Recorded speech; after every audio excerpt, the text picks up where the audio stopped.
మకర రాశి వారికి శ్రీ పరాభవ నమ సంవత్సరంలో ఆదాయ వ్యయాలు ఎలా ఉండబోతున్నాయి, ఐశ్వర్య ఆనందాన్ని ఎలా పొందాలో ఈ వీడియోలో సవివరంగా సంపూర్ణంగా తెలుసుకుందాం. రాశాధిపతి శని భగవానుడు. వీరికి ధనావాకు కుటుంబ స్థానంలో రాహు సంచారము చేయడం, ఒకవైపు వీరు మంచినీళ్ళను లాగా ధనాన్ని ఖర్చు పెట్టేటువంటి మనస్తత్వం కలిగిన వ్యక్తులు వీరు. అంటే వీరికి తల్లిదండ్రుల ద్వారా కానీ, గురువుల ద్వారా కానీ, పూర్వజన్మ సుకృతం ద్వారా కానీ అనంతమైన సంపద, ఆనందానికి, విలాస జీవితానికి వీరే కేంద్ర బిందువులు.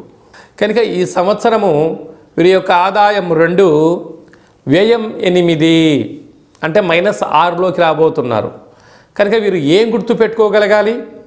స్వీయ నియంత్రణ, అనవసరమైన ఖర్చులు తగ్గించుకోవాలి.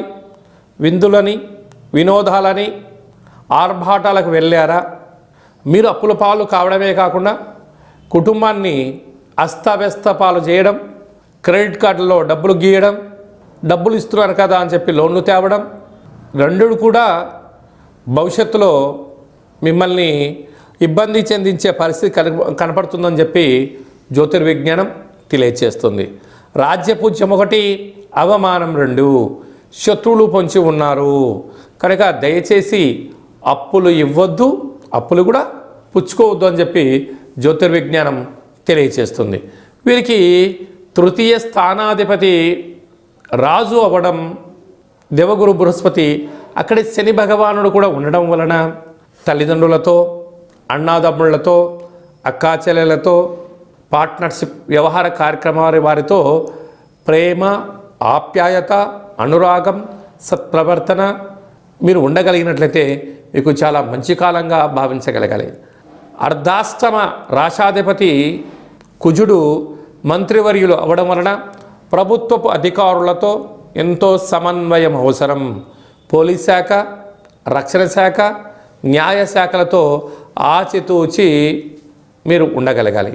అది కాకుండా దూరావాయు జల ప్రయాణాలు చేసేటప్పుడు కూడా ఎన్నో జాగ్రత్తలు పట్టించాలి.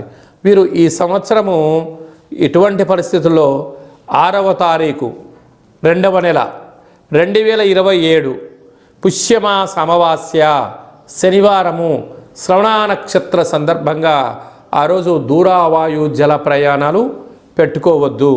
కనుక ఈ మకర రాశి జాతకులు శక్తి కలిగితే ఈ సంవత్సరం లోపల కళవు వెంకటేశ్వర స్వామి వారి యొక్క దేవాలయాన్ని దర్శించడం, తోమాల